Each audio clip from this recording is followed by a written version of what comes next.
Hello, everybody. Welcome to Drew Rosten Show, and I guess this is it's kind of deja vu a little bit. Here I am recording a podcast right in the middle of a White Sox game. Right now, the White Sox have one out in the bottom of in the top of the ninth inning. They're trailing the Phillies 8-6 on the road.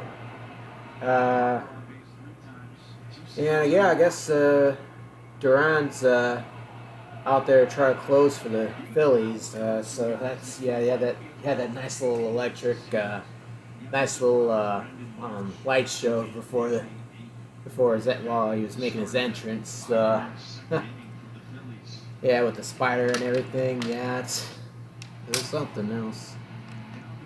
And he got Benintendi swinging at a 2-1 pitch.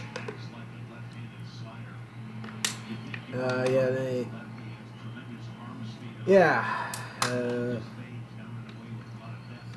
And so let's see, the 2-2 pitch. Benintendi fouls this one off. It's so the White Sox are playing while the podcast is recording, and the next day, and the GCMS has a ball game the next day. Last week, of course, they had the regional championship game, which GCMS won. I think it was like 5-2, I believe the final score was. By the way, another foul ball by Benintendi. But this, then they had probably one of the more exciting finishes to a ball game I've witnessed in a while. You had Trent Wetherill up the plate with the runner on first, and the GCMS trailing 3-2, and then as Benintendi, by the way, a diving play by Stott, the second baseman, and he got into the shallow right field to go snag that ball, and now there's 2 outs for the White Sox.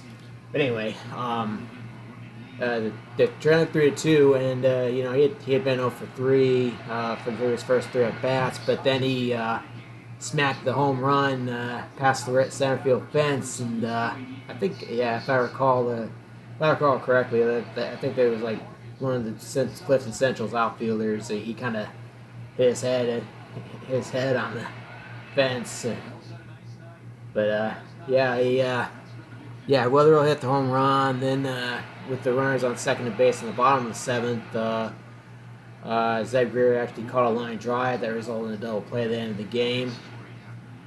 So they ended up winning 4-3 over Clifton Central in the sectional semifinals, and so as a result, they're going to be playing the sectional championship game tomorrow morning at 11 a.m. against Armstrong Potomac.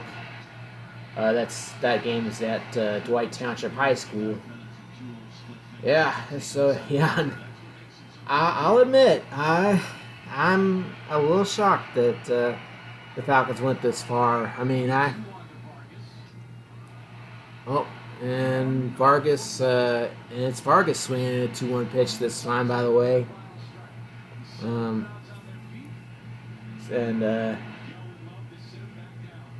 Yep. So now it's a 2-2 count to Miguel Vargas, who, of course, as you recall, was here last time we did a podcast. If you remember, it was a walk-off pitch, but this time he is struck out, and the Phillies win. Well, yeah, did not quite make it. Yeah, I mean, I guess you're facing up against one of the best closers in baseball. You're just not gonna have a chance. I mean, I guess I guess you should have taken advantage of opportunities in earlier innings, and maybe not giving up 8 runs on 11 hits. That might have helped too. Oh well, that's one of 162 games. That's whatever. Anyway, I was pretty shocked. I'm pretty shocked that GCMS has made it this far. I mean, I guess on the surface, you just don't expect a team a team that goes in the postseason with an 8-20 record to win a regional, not let alone play in Sweet 16. But I think in GCMS's case, it's just they played a lot of opponents that were in higher classes than they were. They played the Muhammad Seymour, they played Clinton, they played a whole bunch of other. They had played a whole bunch of other teams, and they play in the Heart of Illinois Conference, which is a gauntlet. They got the El Paso Gridleys, you got your Deer Creek Mackinacs, you got your Eurekas, you got your your Tri Valleys. Just really big school. Well, somewhat big schools. I mean, compared to a 1A school, those are bigger schools. Those are bigger schools. And also, I think really the biggest problem that GCMS had throughout the season was just they couldn't find a second starter after Graydon Leonard, who had won all 8 of their games on the mound. So, but you gotta give credit to Cameron Kading, and he's really stepped up and done the job for he's an underclassman. He's really stepped up and basically done the job. Throwing strikes, having the field, letting the defense do their thing, and they've done their thing too. It's that game against Clifton Central, Connor Kinziger was at third base, and he was dealing a whole lot of really hard hits, and Jack Andrews, Braden Bradbury, Mitchell Hines, they were all making really good catches in the outfield as well. So, yeah. And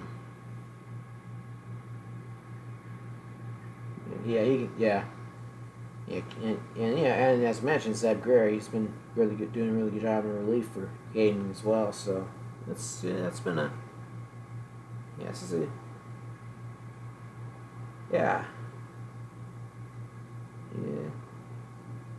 really good.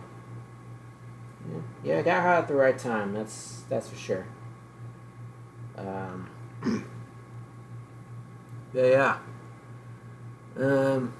Speaking of championships, I guess, hold your applause. Yes. The Ford County Chronicle won the Will Loomis Trophy in Division C once again. Yep. We're the best large, well, quote unquote large non-daily. We won the trophy in Divisions A and B and moved up to C. Like, I think it was like in 2023 was the first time we tried to do that. Didn't win that year, but we've won it last year and won it this year. So, yeah. And by this year I mean 2025. They I guess they have to have a few months to judge all the contest winners before. It's kind of weird like that. By the time you get all the awards for 2025, you're already almost halfway towards 2026. And, I think we've already got some really good, really solid entries for 2026. Just to be a matter of when we enter. But yeah, and I myself, I don't mean to be braggadocious about it, but I won more first place trophies than I ever did in previous years. I won 7 of them. I won the sports section, which is really the best one. It's really it's one that definitely shows that you have an overall really good product, and I got sports section, best sports column, headline writing. I actually won first place, second place, third place, and honorable mention in that one. And photo series, I won third, second, and first place, and online gallery. I won first, second, and third place. So yeah, I was racking awards up like hotcakes, really. Um, yeah, and what else did I win? Yeah, General News Photo actually won. Apparently, they really liked one of the graduation photos at the PBLI school that I took in 2025. But yeah, and did I forget any others? What else did I forget? What else did I? Okay, sports section, headline writing, photo series, online photo gallery, online photo gallery. Okay, yeah, sports section, headline writing, photo gallery, photo series, online photo gallery. That's 4, right? Okay, and then there's sports column. That's 5.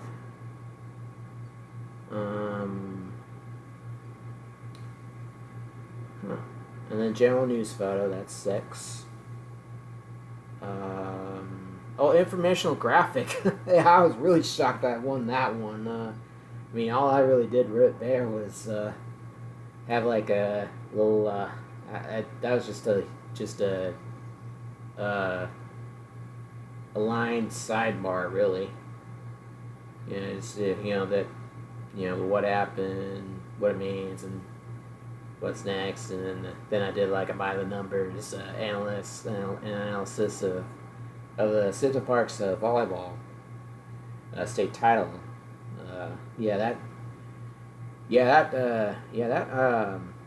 That section from November 19th, 2025. When the one where I pretty much highlighted Central Park's volleyball team.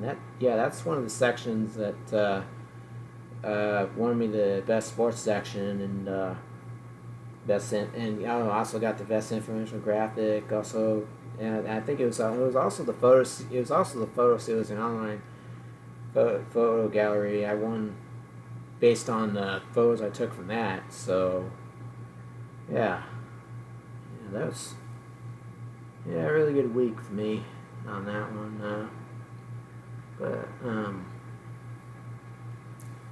Yeah.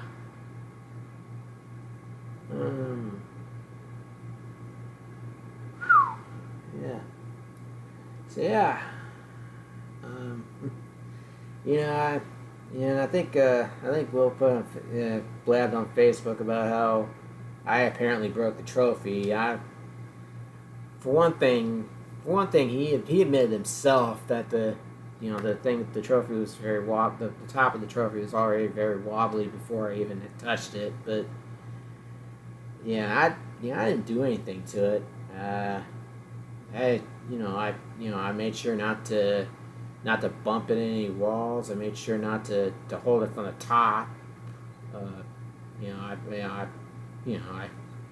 held it from one of the rails. And I think maybe the one mistake I did. Maybe I can't really think of anything else. I don't have any other theories, but maybe placing it down while I was riding the elevator, that might have done it. That's literally the only thing I can even think that could have done it. That could have broken that thing. But shout out to the Illinois Press Association for getting that fixed up, and hopefully we won't break it again.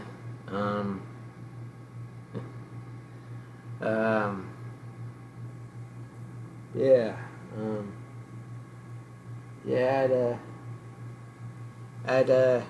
Afterwards I'd posted I posted that photo gallery of the Citizen Park volleyball team state championship on my on my digital photocopy website, my photo selling website at ko-fi.com.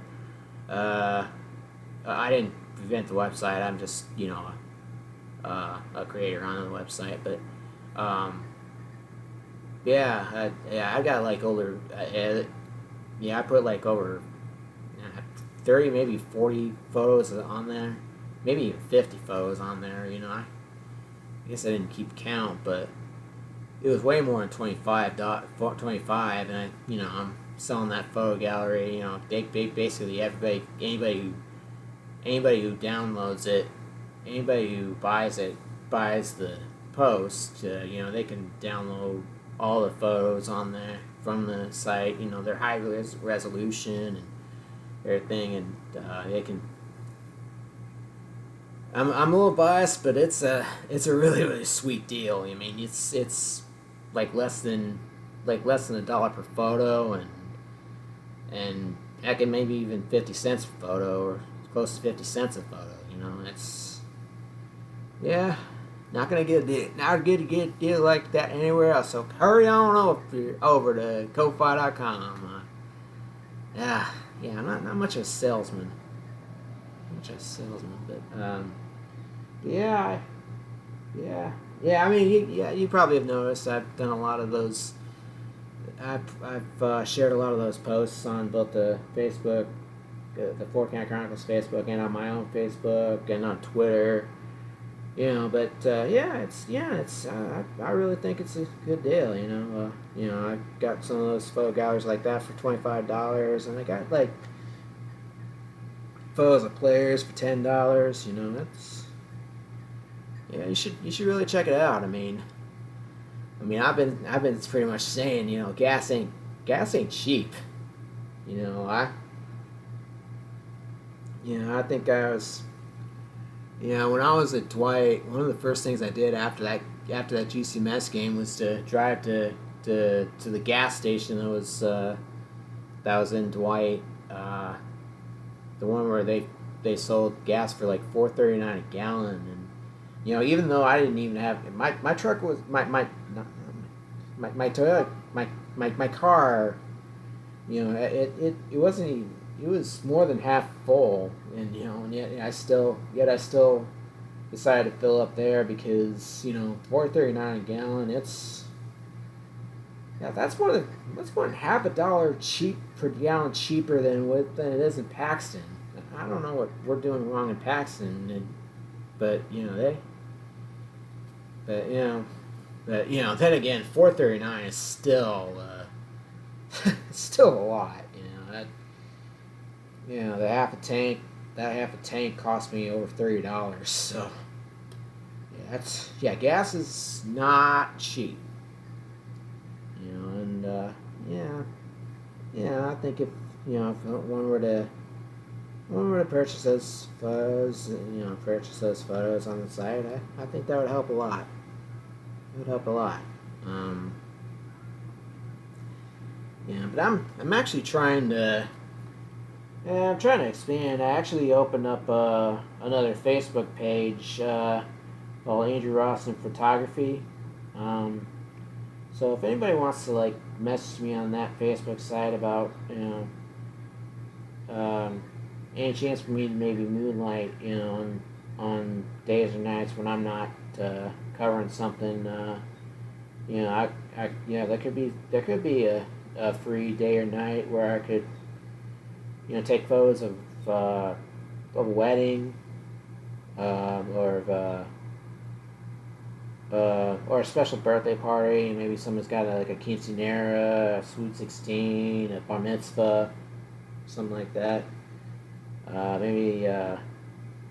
Maybe there's cheer squads or football teams or baseball teams, or any type of sports team that wants to get some team photos and then get some individual shots that are kind of cool. You can have little actiony type shots taken individually.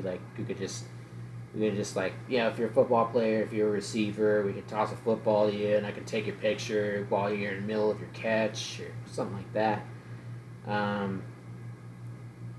Or hey, if you're suspicious of your spouse cheating, maybe I can get some photographic evidence for you. Yeah.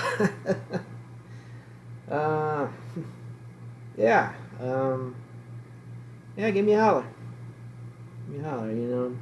And as for those photo galleries, if $25 or $50 or whatever is, if that's a little too out of your price range, I'm sure maybe you could get like a fellow parent or a friend or somebody who can, maybe, pay for part of the costs, or pool. Maybe you could pool your money together and with a bunch of with a group or something like that. I'm not like Netflix. I actually don't mind if you share my content with people. I don't. Or yeah, maybe if you want to pay $25 and distribute the photos to friends, hey, I don't mind. I don't mind at all. Um, yeah.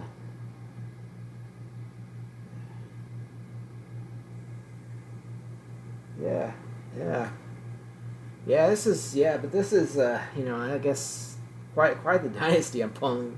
What me and Will are kind of pulling together. We've won that trophy. We've won the big trophy twice. We've won after winning the big one, the medium sized one. And this is all. We started this paper in 2020. We've won the big. We've won best of the press like 4 times in that what 6 year span, maybe just 5 1 year one. Huh? Actually, it's just 5 years really. We've been we've been doing our thing. Really been doing our thing.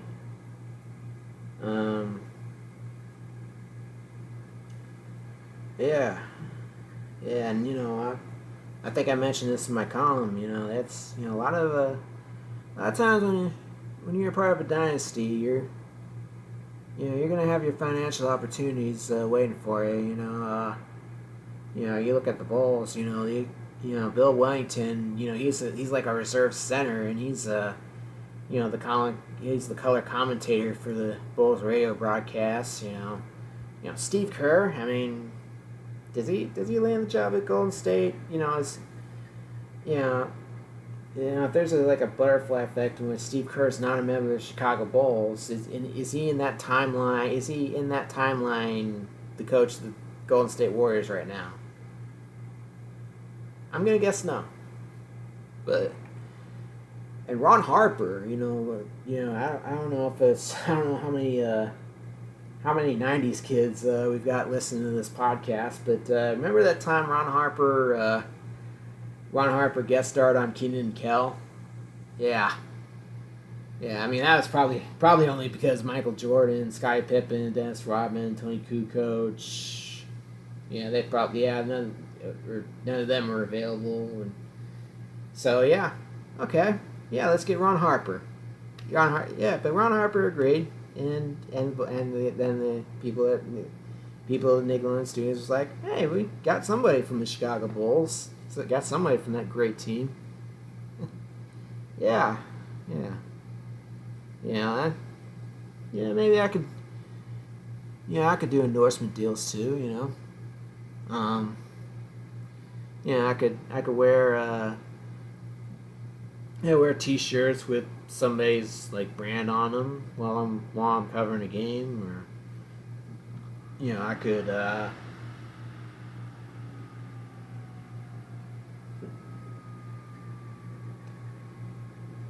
I could do other things. Well, I guess I could probably bring in a tip jar, maybe. If bartenders and waiters can get tips, why can't I guess. Yeah.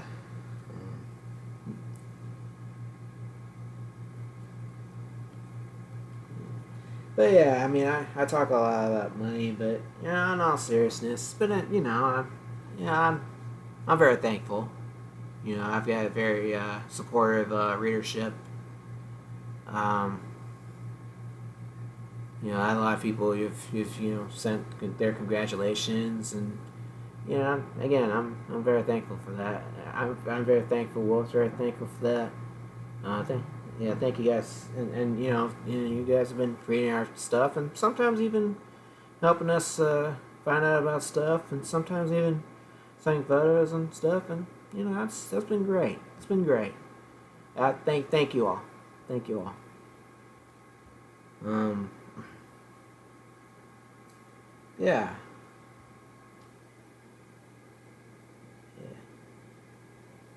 Yeah. Yeah, I guess that, and oh yeah, and I should probably, and again, and hey, if you want to sponsor this podcast, that'd be really good too. That'd be a real good deal too. Yeah. Hopefully I've got some business owners listening to this podcast. That'd be, again, I'd appreciate it if you wanted to be sponsored, wanted to sponsor a podcast. So that'd be good. That'd be cool. All right. Um. Well, I think that's about all I can really think to talk about. This has been Drew Rosten. Thank you guys for listening. Yeah, this has been the award-winning journalist Andrew Rosten. The several time award-winning sports journalist Andrew Rosten. Thank you guys for listening, and I'll talk to you guys next time.